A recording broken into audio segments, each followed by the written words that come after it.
Estava aqui observando o chat, e aqui eu pude observar famílias de vários estados brasileiros. Temos aqui famílias de Guarulhos, famílias de Santa Catarina, Camboriú, e tem também uma casa de recuperação lá, Volta Redonda, Rio de Janeiro. O pastor e missionário André Reis, ele disse assim: sou de Volta Redonda, Rio de Janeiro. Tem uma casa de recuperação com 284 internos e assistindo o culto 198 internos. Que benção, né? Então nós estamos aqui num pequeno número, mas junto conosco, os irmãos não imaginam, não fazem ideia de quantas pessoas estão junto conosco nessa comunhão. Só nessa casa de recuperação, 198 internos cultuando aqui junto conosco, amém? Compartilhando dessa mesma palavra, desses mesmos louvores lindos. Queremos orar por vocês já, viu? André Reis, missionário, e toda a casa de recuperação aí em Volta Redonda. Deus abençoe, família Rugenberg de Santa Catarina, família Iglesias de Guarulhos, olha aí, Deus abençoe a todos. E quem mais estiver aí ligado conosco, pode deixar também seu nome e localidade, para que nós estejamos orando, amém? Então, antes de abrirmos a palavra, vamos estar orando por todas as pessoas que estarão recebendo essa palavra, já estão recebendo a ministração dos louvores, e também por aqueles que ainda vão adentrar aí na transmissão, e aqueles que ainda vão assistir depois que o vídeo ficar aí gravado, amém? Senhor Deus, nós queremos te dar graças, Pai, porque tu coloca todos esses meios, ó Pai, à nossa disposição, para que a tua palavra possa ir mais longe, para que a tua palavra possa alcançar os recônditos mais distantes. E é tão bom saber que através dessa tecnologia, Pai, pessoas em qualquer parte do mundo podem estar entrando em contato, estar nessa comunhão conosco, compartilhando dessa palavra. É muito bom isso, Pai. Que o teu nome seja louvado, honrado, glorificado. Isso aumenta a nossa responsabilidade naquilo que vamos falar, naquilo que vamos transmitir. Que seja uma palavra vinda do teu coração, para o coração de cada uma dessas pessoas. É o que nós oramos agradecidos em nome de Jesus. Que nada venha atrapalhar ou impedir essa transmissão, que nada venha atrapalhar ou impedir a palavra de chegar em cada coração. Em nome de Jesus. Amém. Estou sentindo falta aqui da estante. Está aqui. Queridos, nós vamos abrir nossa Bíblia no Evangelho segundo escreveu o evangelista Mateus, no capítulo de número 13, nós temos estudado o livro do Apocalipse, capítulo por capítulo, versículo por versículo. Estamos nesse projeto, mas como eu disse, isso não quer dizer que todos os domingos nós vamos estudar Apocalipse, porque depende da palavra que Deus colocar no meu coração. E para essa noite Deus não colocou no meu coração uma palavra sobre o Apocalipse, mas sim em Mateus capítulo de número 13, amém? Deus abençoe também a Andressa, sua mãe, sua irmã, que estão aí junto conosco, amém? Família do Weber, Deus abençoe vocês, em nome de Jesus, tá? E em Mateus capítulo 13, nós temos a parábola do tesouro escondido e da pérola de grande valor, nos versículos 44 até o versículo 46, que eu gostaria de ler com vocês, que diz assim: o reino dos céus é como um tesouro escondido num campo. Certo homem, tendo-o encontrado, escondeu de novo, e então, cheio de alegria, foi e vendeu tudo o que tinha e comprou aquele campo. O reino dos céus também é como um negociante que procura pérolas preciosas. E encontrando uma pérola de grande valor, foi, vendeu tudo o que tinha e a comprou. Queridos, o Senhor Jesus, ele sempre gostou de ensinar através de parábolas. Parábolas, histórias fictícias ou reais, para ilustrar fatos verídicos. E aqui ele ilustra a alegria de uma pessoa quando recebe a salvação em Cristo, com a mesma alegria de uma pessoa que acha um tesouro escondido num campo, ou com a mesma alegria que tem um colecionador de pérolas quando acha a pérola mais valiosa que ele já encontrou em toda a sua vida. É através dessas parábolas que Jesus fez a comparação com a pessoa que encontra a salvação. Talvez você se lembre, quando você conheceu a Cristo. Eu me lembro quando eu conheci a Cristo, eu tinha 19 anos, quando eu conheci de verdade, que apesar de eu ter nascido num lar cristão, nascido em casa, no meio de uma reunião de oração, sem parteiro, sem médico, sem enfermeira, sem nada, sem obstetra, sem nada, e eu nasci no meio de irmãs reunidas ali em oração. Minha mãe, com mais de 40 anos, me deu à luz ali, sentiu as dores de parto no momento da reunião de oração, e eu já nasci no meio da oração. Acho que é por isso que eu gosto de oração. Então, queridos, mas conforme eu fui crescendo, aos 7 anos eu tinha lido praticamente 7, 8 anos, eu conhecia a Bíblia toda, tinha lido a Bíblia inteira, através de volumes ilustrados da Bíblia, histórias inteiras da Bíblia, praticamente a Bíblia toda.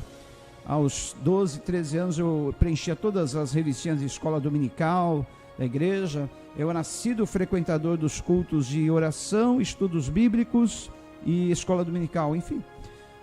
Minha mãe e meu pai me criaram no Evangelho, me criaram no ensino das Sagradas Escrituras. Só que aos 13, 14 anos eu me afastei, porque eu nunca entendi, nunca, na verdade, a verdade é essa, apesar de ter sido no lar cristão, lido toda a Bíblia, acompanhado todos os cursos, eu nunca entendi o que era a salvação.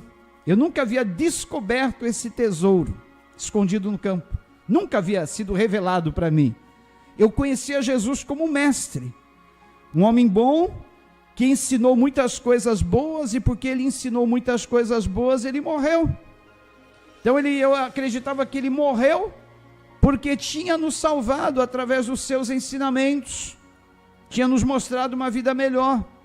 Mas a verdade é que eu desconheci o fato principal, o fator primordial da salvação, que é: Cristo morreu para nos salvar. Não porque nos salvou, mas para nos salvar. Porque era necessário que alguém sem pecado morresse, pagasse a pena, tomasse o castigo, levasse a culpa no nosso lugar, para que hoje nós pudéssemos estar absolvidos dessa culpa e justificados. Eu nunca entendi isso. Tanto é que, se eu tivesse entendido, eu nunca teria me afastado dos caminhos do Senhor.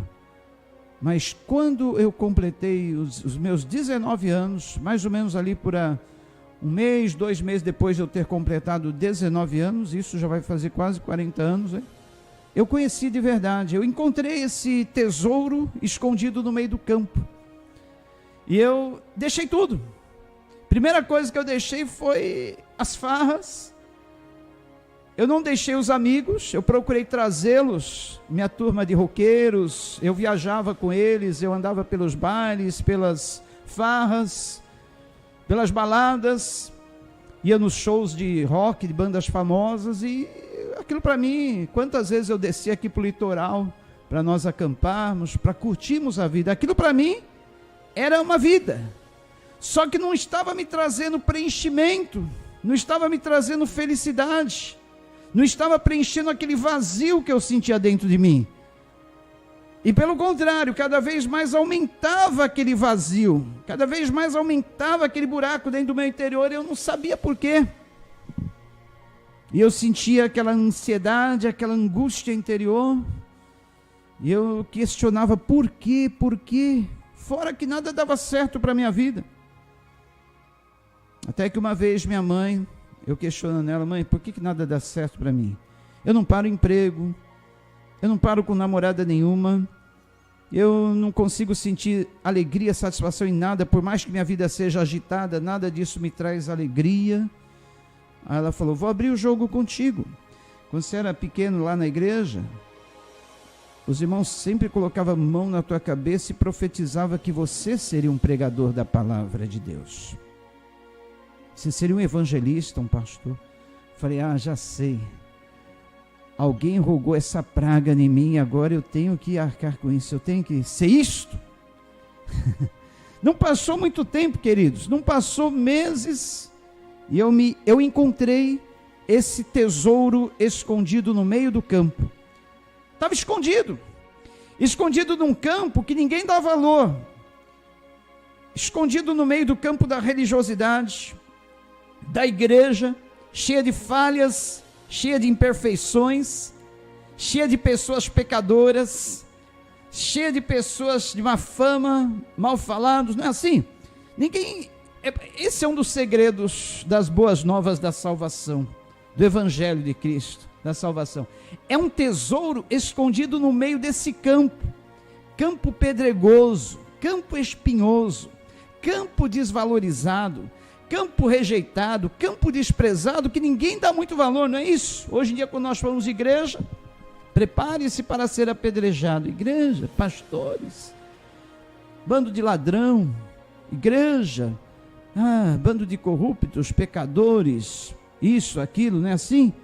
Mas a boa nova da salvação, o Evangelho, a salvação de Cristo está escondida, é um tesouro escondido no meio desse campo pedregoso, nesse campo espinhoso, nesse campo desvalorizado, que ninguém dá valor.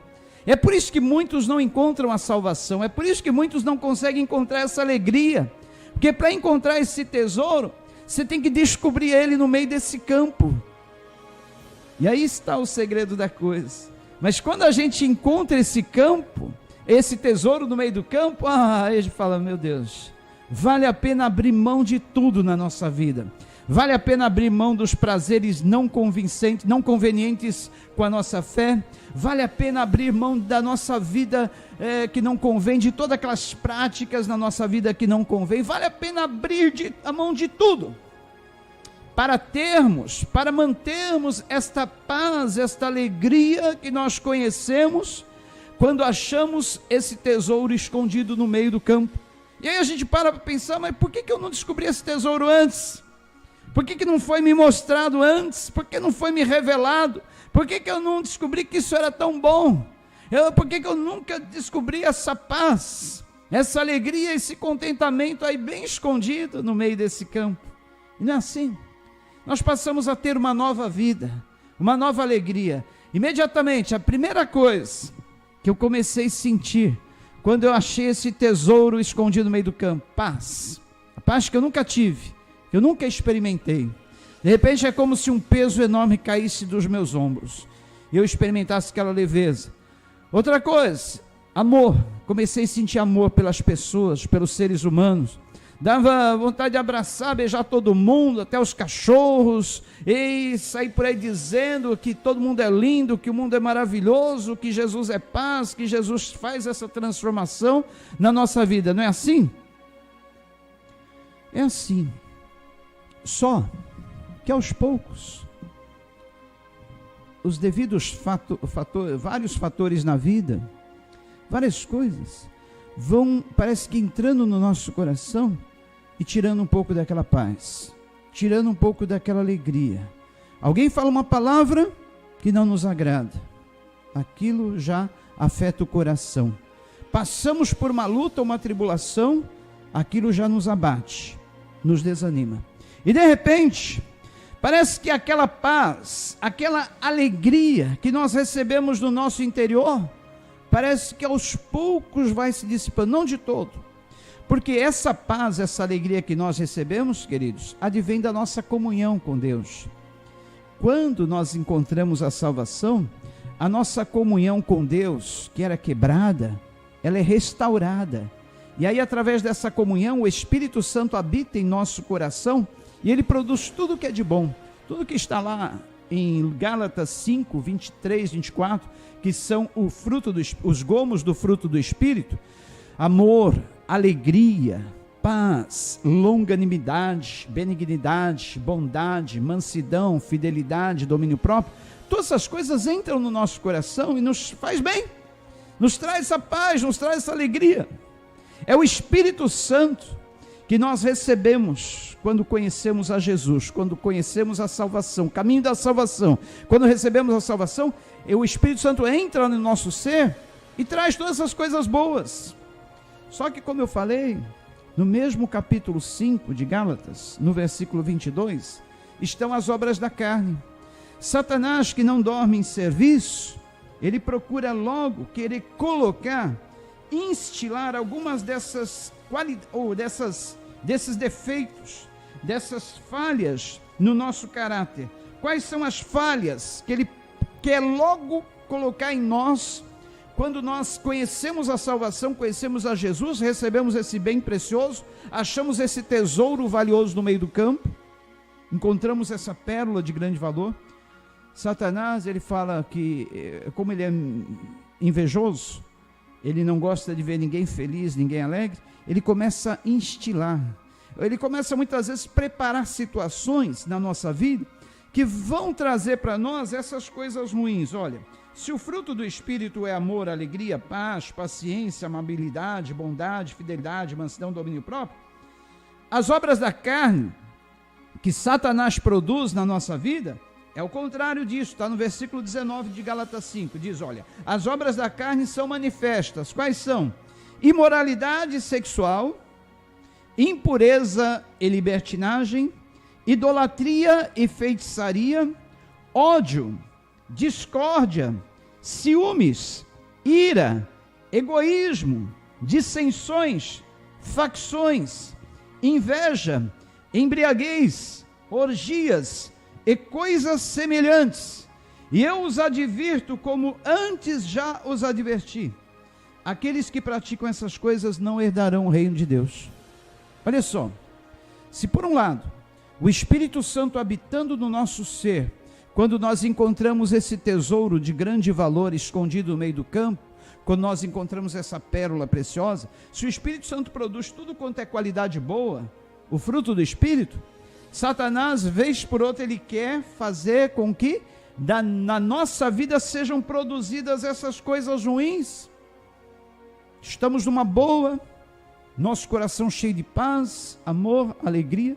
Alguém fala alguma coisa que nós não gostamos, deixamos o ódio entrar no nosso coração, deixamos a ira. E eu ressalto que a ira não é pecado.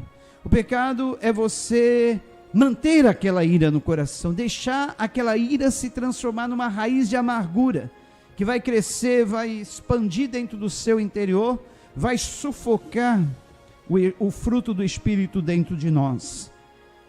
Por exemplo, nós nos iramos com alguém, vamos dormir com aquela ira, acordamos com aquela ira, já brota um desejo de vingança, e aí nós temos que parar, pensar na situação e fazer essa pergunta: como Jesus agiria no meu lugar nessa situação? Ele permanecia irado? Ele permaneceria odiando? Ele permaneceria magoado? Ele deixaria essa mágoa tomar conta do coração? E aí nós vamos ver que não. Eu falei de manhã que aconteceu comigo esses dias. Eu deixei o ódio, ira entrar no meu coração. Passou um dia. Aí o Espírito Santo, conversando comigo, até minha esposa viu e disse: você está amargurado, não é assim. Aí o Espírito Santo falou: espera aí, rapaz, pensa bem, o que faria Jesus no teu lugar? Ficaria irado com essa pessoa? Ficaria magoado? Se vingaria? Pensa bem, você não quer ser como Jesus? Começa por aí. O que Jesus fez? Aí eu comecei a lembrar como Jesus tratava os discípulos, como ele tratou a Judas. Falei: é mesmo, bem diferente do que eu estou fazendo. Então trate com isso aí. Não deixe esse ódio, essa ira tomar conta do seu coração, não. Isso aí está te envenenando. Aí, queridos, quando eu abri meu coração para perdoar, veio de novo aquela paz, de novo aquela alegria, de novo aquele bem-estar. Aquela pessoa já não estava mais diante de mim a todo momento ali, tudo que eu fazia eu estava vendo a pessoa, relembrando novamente as palavras dela. Passou, porque eu resolvi fazer exatamente como Jesus faria no meu lugar. E essa é a pergunta que nós temos que fazer, querido. Como Jesus faria no teu lugar? Nessa situação, ele agiria com ira, ódio, vingança? Deixaria a raiz de amargura tomar conta do coração? Não, bem diferente. Queridos, se nós encontramos essa paz, esse tesouro escondido no meio do campo, essa pérola de grande valor, isso nos fez bem, nos trouxe alegria, nos trouxe a paz. O nosso intuito, nosso alvo é manter essa paz, é manter essa alegria. Ainda que nós tenhamos 40 anos de convertidos, 50 anos que nós tivemos essa experiência, comigo aconteceu há 40 anos, mas parece que a alegria ainda é a mesma paz. Só muda quando eu deixo essas obras da carne sufocar o gomo, o fruto do Espírito Santo na minha vida. Se eu deixar essas obras da carne sufocar esse fruto do Espírito, essa paz vai diminuir, esse amor vai diminuir até desaparecer, a bondade vai diminuir, vai desaparecer, a benignidade vai desaparecendo, porque o Espírito Santo vai ficando como que sufocado num cantinho do coração. É por isso, queridos, que nós temos que tratar com essas coisas na nossa vida. Trate com essas coisas que o nome é pecado. Trate com as obras da carne. Trate seriamente com a imoralidade sexual, com a impureza, com a libertinagem. Trate com a idolatria, com a feitiçaria, com o ódio, com a discórdia, com ciúmes, com a ira, com o egoísmo, com as dissensões, com as facções, com a inveja, com a embriaguez, com as orgias e coisas semelhantes. Tudo que for semelhante a isso, trate. Porque você e eu encontramos um tesouro escondido no meio do campo. Vendemos, abrimos mão de tudo que nós tínhamos para tomar posse desse campo no qual estava esse tesouro. Encontramos essa pérola de grande valor. Desfizemos de todas as nossas pérolas, de todos os nossos tesouros, de todas as nossas riquezas, de tudo aquilo que nós mais dávamos valor na nossa vida, para abraçarmos essa pérola de grande valor. E nada disso pode roubar esta paz, esta alegria que nós encontramos, que nós conhecemos na nossa vida. Mas e quando algo vem para roubar essa paz? Quando vem algo para roubar esta alegria? Temos que tratar. Em Salmo 51, queridos, quando Davi, maior rei que Israel já teve, o rei que era compositor de salmos, ele que celebrava o Senhor com alegria, ele que tinha aquela alegria em estar louvando junto com o povo de Deus, estar na casa do Senhor, ele que tinha prazer em servir ao Senhor, que conhecia o Senhor desde sua juventude, lá nos campos cuidando das ovelhas, ele havia tido aquela experiência, aquele contato pessoal íntimo com o Supremo Pastor. Uma certa vez, ele sem perceber, ele deixou essas obras ruins da carne entrar no coração dele.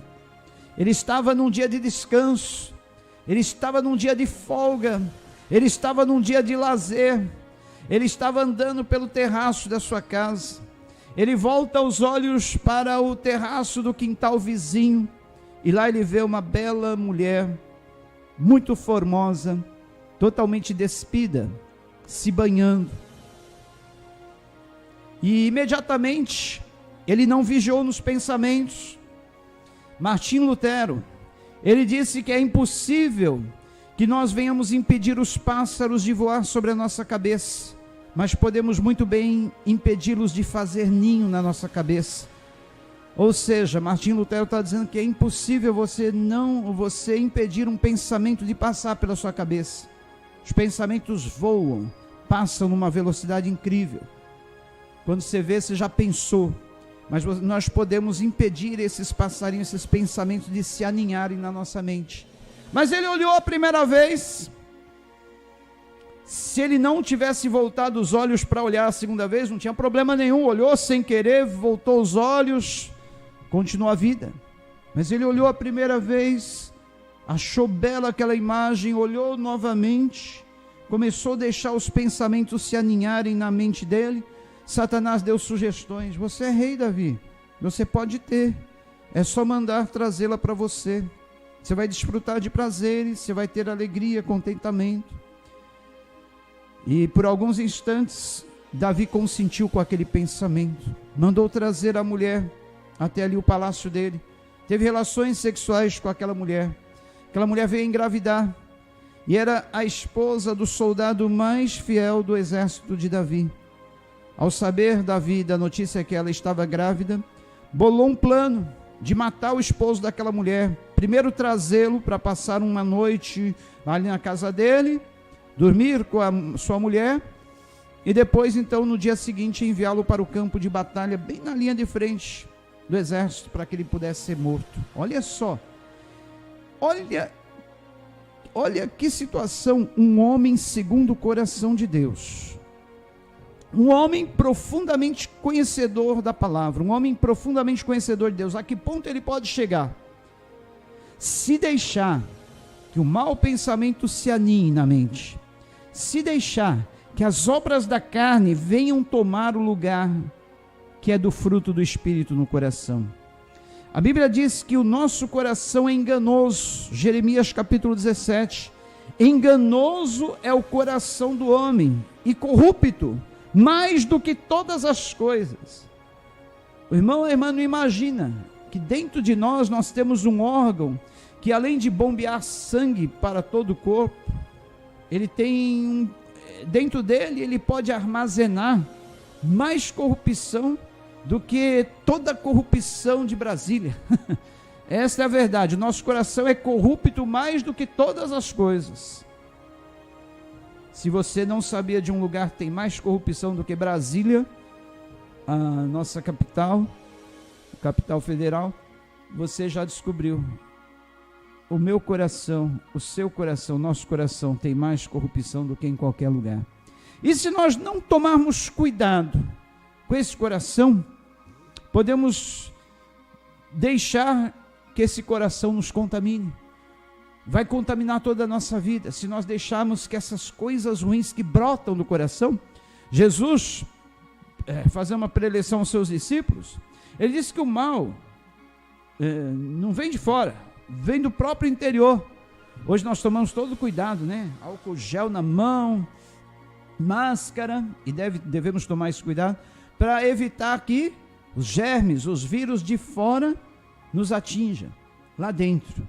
Mas a verdade é que o mal já está dentro de nós, toda a contaminação já está dentro de nós. A Bíblia diz que de dentro do coração se originam os adultérios, os assassinatos, os homicídios, dali se origina toda sorte de coisas ruins.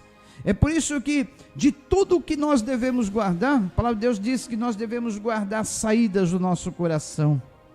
Devemos ter cuidado com aquilo que sai do nosso coração. E Davi era um homem segundo o coração de Deus, porque Davi tinha um coração de adorador, um coração de alguém que tinha intimidade com Deus, conhecia Deus. Só que deste homem segundo o coração de Deus, olha o que brotou: adultério, assassinato, e praticamente assassinou o seu melhor soldado, seu soldado mais leal e fiel. Gente, por isso que o apóstolo Paulo, ele nos exorta, ele exortou na carta escrita a Timóteo: aquele que pensa estar em pé, cuidado para que não caia. Nós não estamos em pé não, nós pensamos que estamos em pé, mas na verdade nós estamos segurados pelas mãos do Senhor. Se sairmos dos braços do Senhor, caímos e caímos feio. Então, Davi deixou aqueles pensamentos se aninharem na sua mente, no seu coração. Consentiu com a sugestão de Satanás. Ele poderia ter saído bem daquela. Lembra de alguém que Satanás da mesma forma tentou e se saiu bem? Em Mateus capítulo 3, Jesus foi conduzido ao deserto para ser tentado por Satanás quando ele estava em jejum. E Satanás, primeira sugestão: por que tu não transforma essas pedras em pães? Tu tem poder para isso. Jesus disse: não, está escrito, nem só de pão viverá o homem, mas de toda a palavra que procede da boca de Deus. Aí Satanás não se deu por vencido. Olha, por que você não sobe na parte mais alta do templo, se joga de lá? Está escrito, olha só a esperteza de Satanás, está escrito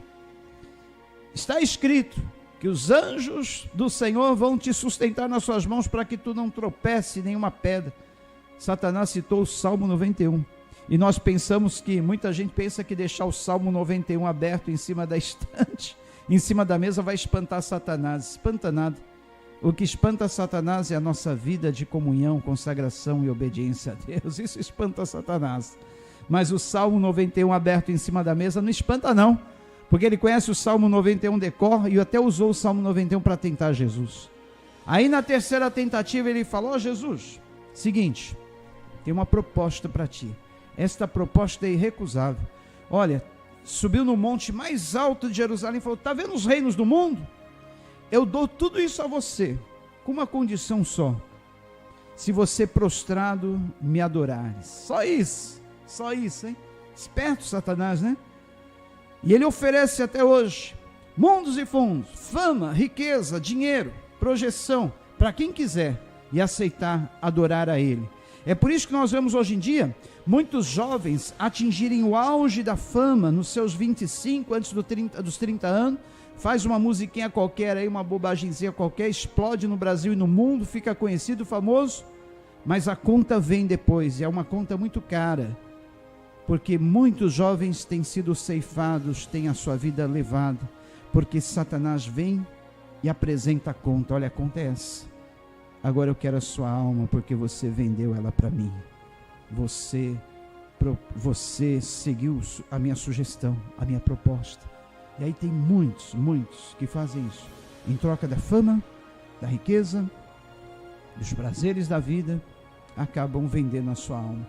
Mas aí você pergunta: mas pastor, Satanás pode oferecer o mundo, os reinos do mundo? Pode, porque foi oferecido, foi entregue a ele. Mas quem entregou tudo isso a Satanás? O próprio homem.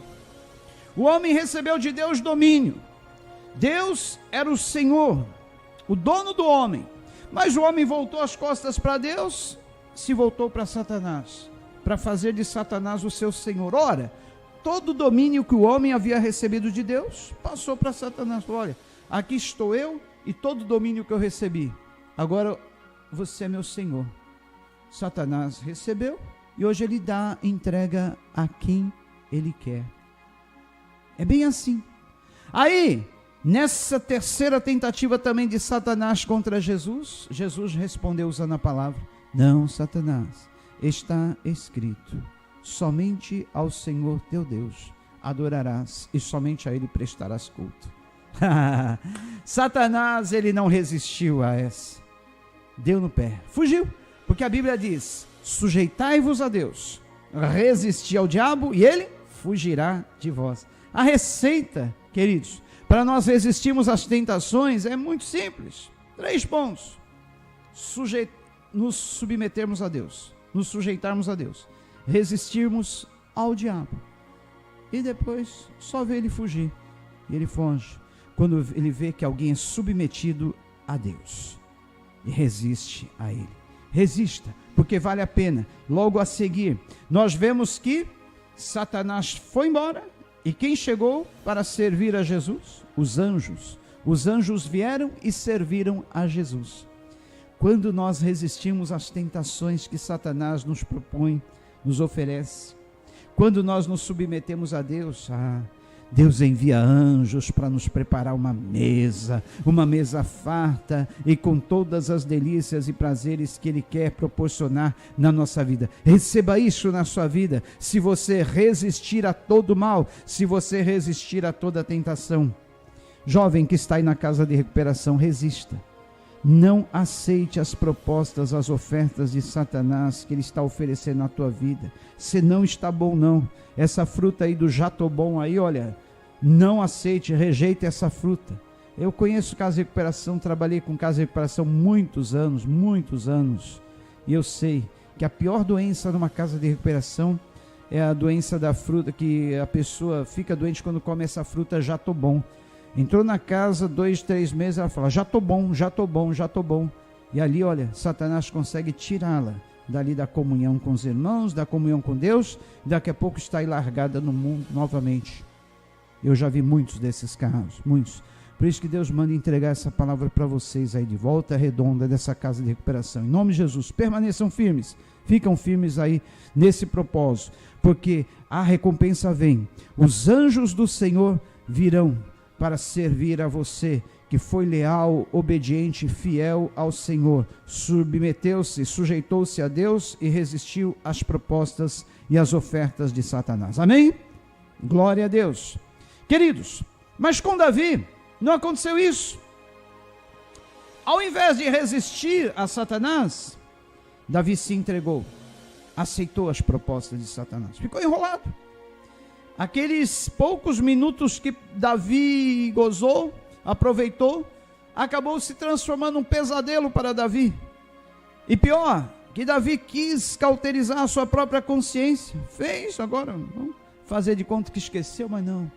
Tenho certeza que a todo momento, vinha a lembrança do pecado de Davi.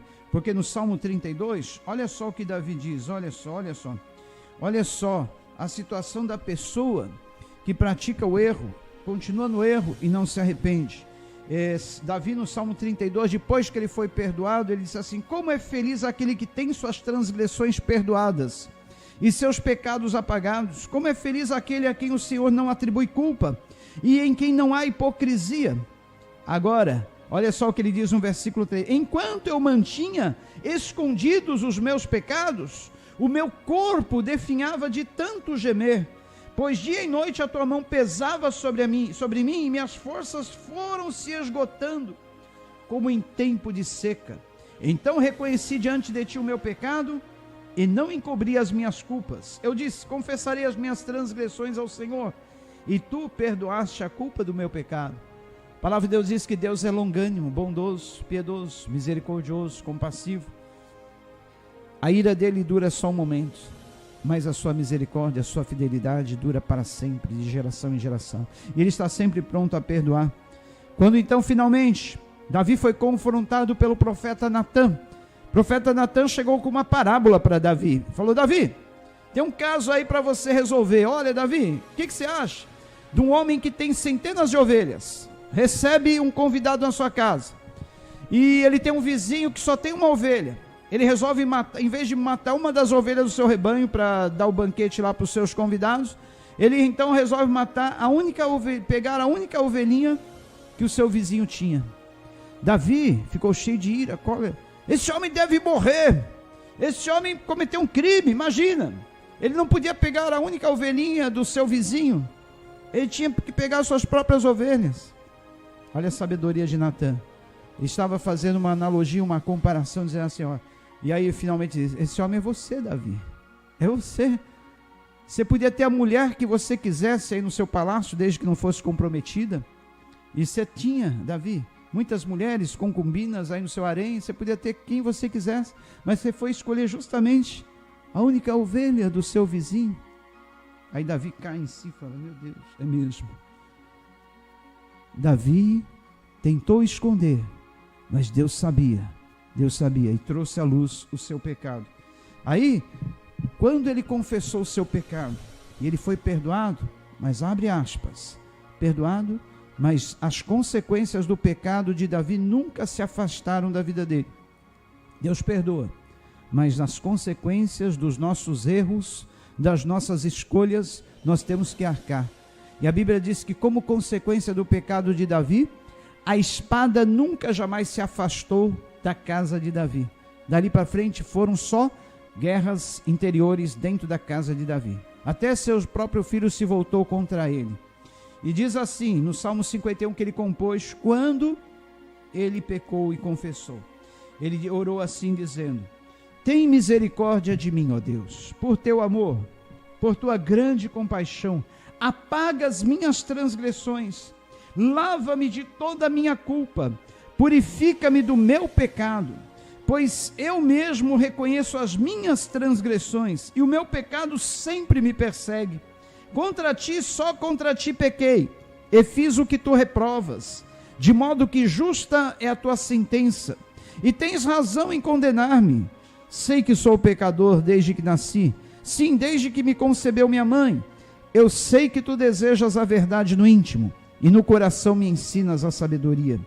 Purifica-me com hisopo, e ficarei puro. Lava-me, e mais branco do que a neve serei. Faze-me ouvir de novo júbilo e alegria, e os ossos que esmagaste exultarão. Esconde o rosto dos meus pecados, apaga todas as minhas iniquidades, cria em mim um coração puro, ó Deus, e renova dentro de mim um espírito estável. Não me expulses da tua presença, nem tires de mim o teu Santo Espírito. Devolve-me a alegria da tua salvação, sustenta-me com o espírito pronto a obedecer. Então ensinarei os teus caminhos aos transgressores, para que os pecadores se voltem para ti. Livra-me da culpa dos crimes de sangue, ó Deus da minha salvação, e a minha língua clamará a sua justiça. Ó Senhor, dá palavras aos meus lábios, e a minha boca anunciará o teu louvor. Não te deleitas em sacrifícios, nem te agradas em holocaustos, senão eu os traria. Os sacrifícios que agradam a Deus são um espírito quebrantado, um coração quebrantado e contrito, ó Deus, não desprezarás. Por tua boa vontade, faze Sião prosperar, ergue os muros de Jerusalém, então te agradarás dos sacrifícios sinceros, das ofertas queimadas e dos holocaustos, e novilhos serão oferecidos sobre o teu altar.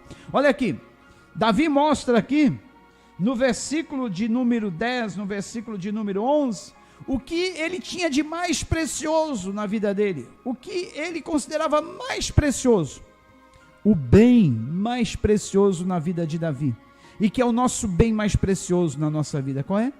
A presença de Deus em nós, a comunhão com Deus. Isso Davi não queria abrir mão por nada, ele queria a todo custo manter. Por isso que ele diz no versículo 10, cria em mim um coração puro, ó Deus, renova dentro de mim um espírito estável, não me expulses da tua presença, nem tires de mim o teu Santo Espírito.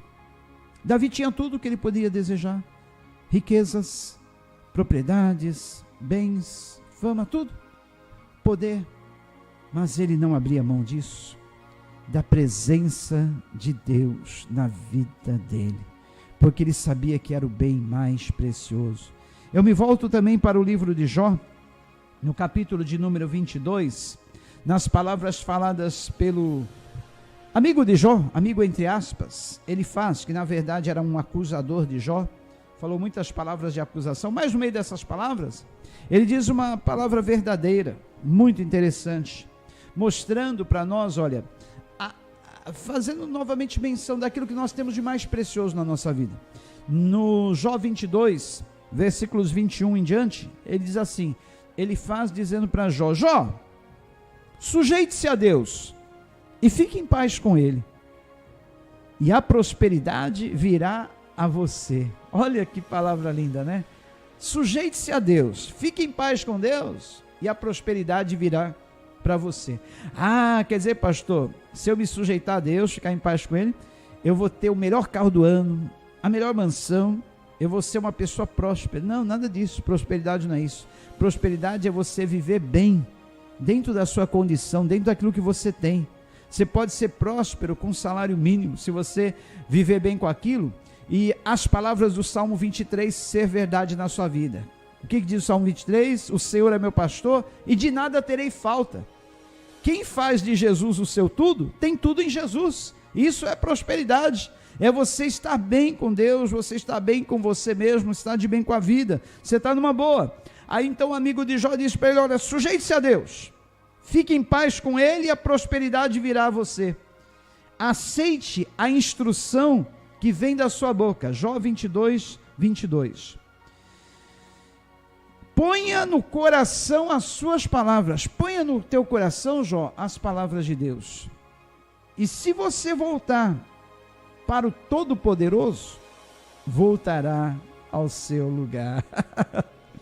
O nosso lugar é onde? É no coração de Deus, bem junto ao coração de Deus. Veja, que quando Deus criou as plantas, os animais, os seres que voam, os seres que estão nas águas, os exércitos de estrelas, luminares, o que Deus falou? Ele falou e tudo se fez. E quando criou o homem? Fez um boneco do barro, e dentro das narinas do homem, soprou o quê? O ruach, o sopro do Espírito, o fôlego de vida, que fez do homem uma alma vivente. Isso diferencia o homem de todos os outros seres. Diferencia o homem das plantas, dos animais, dos peixes, das aves, porque o homem recebeu nele a essência de Deus.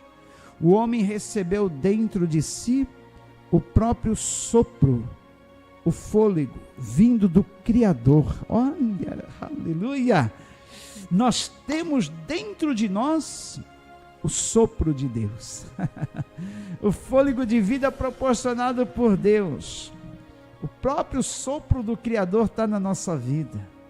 É isso que nos torna semelhantes a Ele, feitos à sua imagem e semelhança. A nossa imagem e semelhança com Deus é esse sopro, esse fôlego de vida que o Criador nos proporcionou. Essa alma imortal que está dentro de nós, essa alma vivente, esse espírito de vida. E olha, isso quer dizer que nós viemos de Deus, viemos exatamente de dentro de Deus, e o nosso lugar é com Deus. Paulo, naquele discurso no Areópago em Atenas, ele diz: porque nele nós vivemos, nele nós nos movemos e nele nós existimos. Nós existimos em Deus, vivemos em Deus, nos movemos em Deus, e a nossa vida só tem sentido em Deus. Fora de Deus é vazio, insatisfação, é não termos paz, é não termos alegria em nada, é não termos contentamento, porque cria-se em nós um vazio, um buraco, que não pode ser preenchido por coisa alguma, senão pelo próprio Deus. Viemos de Deus e temos que voltar para Ele. O sábio Salomão, no livro de Eclesiastes, diz que quando nós morremos, o pó, esse corpo aqui, volta para a terra que o deu, porque viemos do pó da terra. Mas a alma que está dentro de nós volta para Deus. E nós só vamos poder passar a eternidade com Deus se a nossa alma estiver em paz com o Criador. Se nós não estivermos em paz com Deus, o nosso destino é outro, é o tormento eterno. Eu falei que de manhã vale a pena falar de novo. Caso do pastor africano, ministro do Evangelho, pregador da palavra de Deus. Só que no momento em que ele morreu num acidente de trânsito, o carro dele perdeu o freio numa ladeira, bateu, morte instantânea. Na mesma hora, ele se viu transportado para um lugar lindo, era um jardim, um paraíso. E o anjo que o conduzia disse: trouxe aqui você para ver o lugar que você iria ficar. Ele disse: iria? Por quê? Não vou ficar? Não, infelizmente você vai para outro lugar. E no mesmo instante levou ele para outra história verídica, verdadeira, relatada no filme O Fenômeno Lázaro. Levou ele para outro lugar, em questão assim de segundos. Nesse outro lugar ele via pessoas atormentadas, pessoas em desespero, pessoas arrancando parte do seu corpo, pessoas gritando, chorando, uivando de dor, pessoas ali lamentando. Ele disse: é aqui que você vai ficar. Ele falou: não, meu Deus, por quê? Eu fui um pastor, eu pregava o evangelho, fiz tanto bem para as pessoas, por que eu tenho que ficar aqui? O anjo disse: infelizmente há uma regra. No momento da sua morte, você estava brigado com sua esposa, uma questão bem efêmera. Ela te pediu perdão, você não aceitou o perdão dela, você quis continuar com aquele ressentimento, com aquela mágoa, e infelizmente você morreu nessa condição. Você não pode ficar aqui, você não pode ficar no paraíso, você vai ter que ficar aqui. Enquanto isso, a igreja na África, onde aquele pastor era, estava orando, lá é assim, em algumas regiões a pessoa morre e eles continuam ali em volta do caixão orando, pedindo para Deus trazer de volta a vida. E a igreja orou, Deus resolveu dar uma segunda chance para aquele homem, e ele voltou à vida. E assim que ele voltou, a primeira coisa que ele fez foi pedir perdão à sua esposa, perdoá-la pelas palavras que ela havia falado, que ele havia guardado, não havia perdoado. E aí ele entendeu bem, que nós obtivemos a nossa paz com Deus, mas essa paz tem que ser mantida a todo custo. Não deixe que nenhuma ira, nenhuma mágoa, nenhum ressentimento, nenhuma falta de perdão tome conta do seu coração. Venha fazer você deixar de herdar o paraíso, porque a coisa é séria. Lá em Gálatas capítulo 5, versículo 22 que nós lemos, diz que essas obras da carne, essas obras ruins da carne, como imoralidade sexual, impureza, libertinagem, idolatria, feitiçaria, ódio, discórdia, ciúmes, ira, egoísmo, dissensões, facções, inveja, embriaguez, orgias, podem nos tirar do reino de Deus, porque a continuação do versículo diz: eu os advirto, como antes já os adverti, aqueles que praticam essas coisas não herdarão o reino de Deus. Não adianta. Não adianta a gente ter frequentado a igreja a vida inteira, não adianta a gente ter feito boas obras, caridade, não adianta a gente ter trabalhado 50 anos na obra de Deus. Se nós deixarmos essas coisas abrigadas no nosso coração, não herdaremos o reino de Deus, porque o reino de Deus é amor, alegria, paz, paciência, amabilidade, bondade, fidelidade, mansidão e domínio próprio. Como é que nós vamos estar no reino de Deus eternamente, cheio de ódio, amargura, ressentimento, ira, inveja, dissensão no nosso coração? Não tem como, não tem como. Nós temos que manter a todo custo a nossa comunhão com Deus. É por isso que Davi, a todo custo, ele queria manter essa comunhão com Deus, o bem mais precioso da vida. E aí, voltando ao discurso de Elifaz, já estamos terminando. Voltando ao discurso de Elifaz, disse assim para Jó: Jó, se você voltar para o Todo-Poderoso, voltará ao seu lugar. Se afastar da sua casa a injustiça, lançar ao pó as suas pepitas, o seu ouro puro de Ofir, jogá-lo às rochas dos vales. Quando a Bíblia fala de ouro puro de Ofir, é o ouro mais refinado que existe.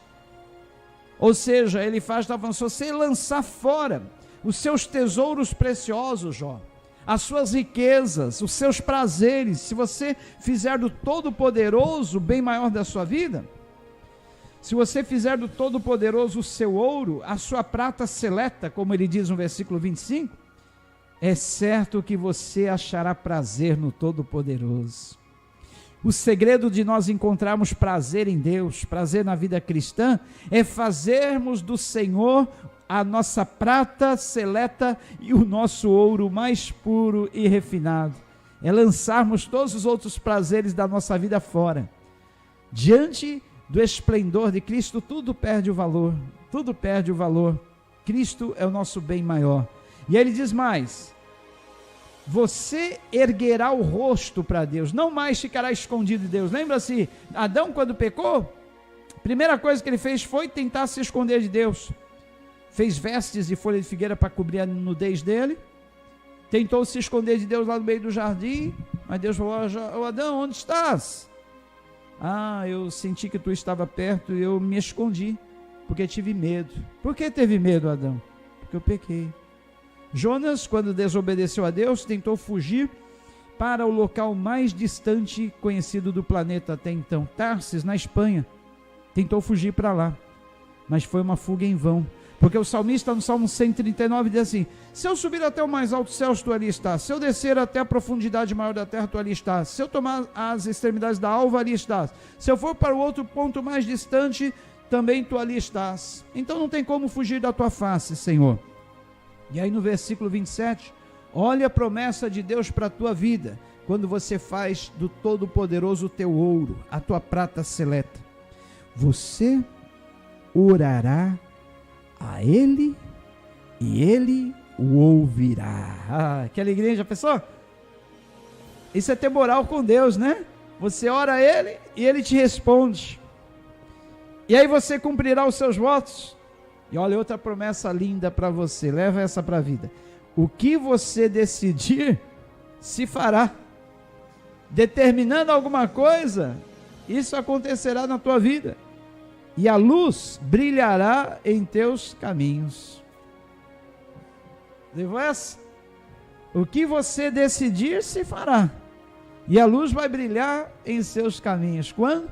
Quando eu e você fizermos do Senhor o nosso ouro puro de Ofir e a nossa prata mais seleta, quando nós nos desfizermos dos nossos prazeres, das nossas riquezas, dos nossos prazeres e riquezas passageiros, efêmeros, momentâneos, e fazemos do Senhor o nosso tesouro particular, de especial valor. Olha, todas essas promessas te acompanharão. E olha, para finalizar mesmo agora, Oséias capítulo 14, quer mais promessas? Aí está, olha. Volte, Oséias 14, volte, ó Israel, para o Senhor o seu Deus. Seus pecados causaram a sua queda. Preparem o que vão dizer e voltem para o Senhor. Peçam-lhe, perdoa todos os nossos pecados e por misericórdia recebe-nos, para que te ofereçamos o fruto dos nossos lábios. E aí, pulando para o versículo 4, o Senhor diz: eu curarei a infidelidade deles e os amarei de todo o meu coração, pois a minha ira desviou-se deles. A ira do Senhor é só um momento, mas o seu amor, o seu favor, a sua benignidade, a sua misericórdia dura para sempre. E eu serei como orvalho para Israel, ele florescerá como lírio. Diz que o lírio é uma das mais belas flores, né? Uma vez maculado, a mancha sempre vai permanecer naquele lírio. Pega, por exemplo, um copo de leite, uma espécie de lírio, um lírio da paz, faz nele ali uma marquinha, naquela linda flor branca, vai ficar manchado, maculado para sempre. Mas ainda que nós venhamos ter na nossa vida as manchas do pecado, as consequências do pecado que permanece, o Senhor nunca deixará de nos regar com o orvalho do céu. E ele diz: eu serei como um orvalho para Israel, e ele florescerá como lírio, como cedro do Líbano, aprofundará suas raízes. O cedro é uma das árvores mais resistentes da natureza. Resiste a tempestades, ventos fortes, até raios muitas vezes, porque é uma árvore que permanece fincada no solo através das suas profundas raízes. Ela aprofunda as suas raízes. E a promessa do Senhor para a minha vida, para a tua vida é: você será não só como o lírio do campo, mas você será também como o cedro do Líbano. Nada mais vai te derrubar, nada mais vai te arrancar, porque o Senhor é que vai sustentar você pelas raízes. O Senhor é que vai molhar você com seu orvalho. Seus brotos crescerão, seu esplendor será como o da oliveira, uma das plantas mais lindas quando está carregada de frutos, a oliveira. Seja frutífero, abençoado, próspero como a oliveira, promessa do Senhor para a sua vida. E a sua fragrância, seu perfume, vai ser como o cedro do Líbano, que além de ter todas essas propriedades, ser uma árvore forte, é também uma árvore que produz perfume, essência. A maioria dos perfumes amadeirados vem dessa planta, o cedro, que produz esse perfume tão bom.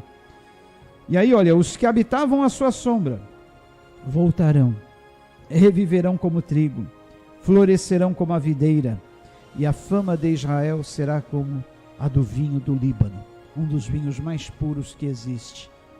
Todas essas promessas do Senhor para a minha vida, para a tua vida, quando nós fizermos do Senhor o nosso tesouro mais precioso, o nosso tesouro mais valioso, quando nós fizermos da presença do Senhor o que há de mais importante na nossa vida, o que há de maior valor.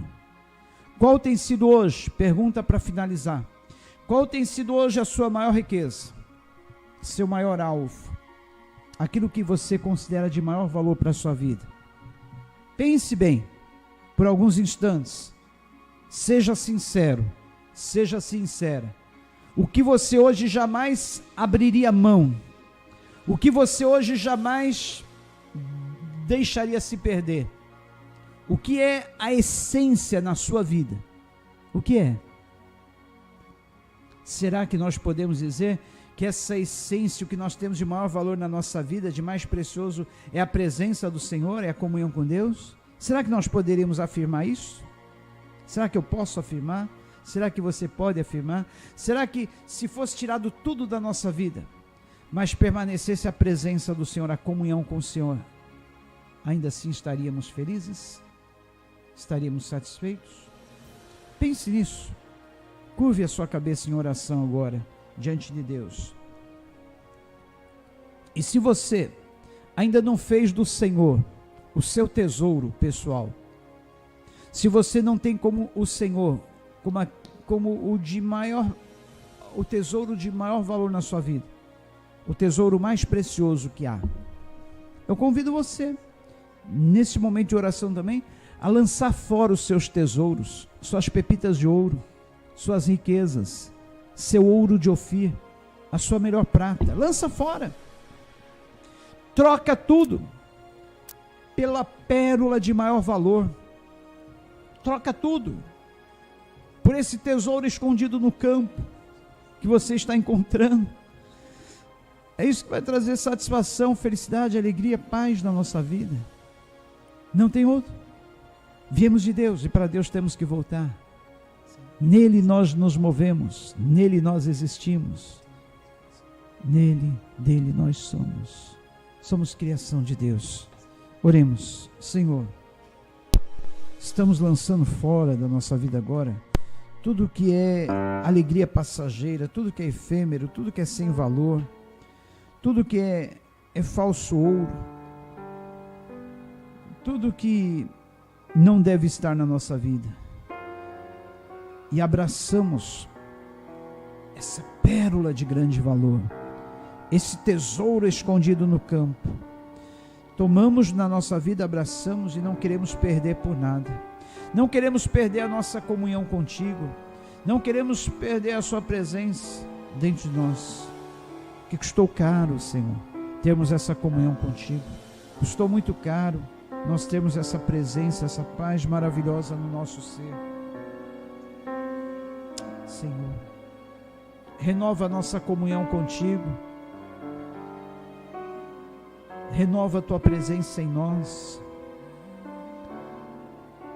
Que o teu Santo Espírito não venha ficar apagado em nós, mas ele possa nos revivificar. Possamos ser renovados no teu Santo Espírito, Senhor. Renova a nossa vida, renova a nossa alma, renova o nosso ser, Senhor. Não queremos ser os mesmos, mas queremos ter a tua presença renovada em nós, Pai. Vivifica-nos, Pai, revivifica-nos, Pai. Revigora-nos, Pai, com o orvalho do céu, com a chuva do céu, Senhor. Possamos ter novamente a alegria da salvação, a alegria que sentíamos no nosso primeiro amor, nos nossos primeiros encontros, Pai. Renova-nos, ó Deus, não nos deixe definharmos, não nos deixe, Pai, não nos deixe, Senhor, naquela angústia, naquele vazio interior, Pai. Vivifica-nos, renova-nos, ó Pai. Volte a dar-nos a alegria da tua salvação, Pai. Jesus, estamos nos quebrantando diante de ti, Pai. Estamos pedindo perdão por todas as vezes que nós nos distanciamos de ti, que nós nos afastamos de ti, Pai. E nós deixamos tantas riquezas entrar no nosso coração, tomar o lugar que era teu, Senhor. Nos ajuda. Ajuda essa pessoa, Pai, que está tomando essa decisão de entregar-se novamente a ti, de receber novamente a ti como seu tesouro particular, de pessoal e particular valor, Pai. Recebe essa vida, recebe essa entrega, Pai. Transforma, Pai. Transforma-nos, ó Senhor. Transforma-nos.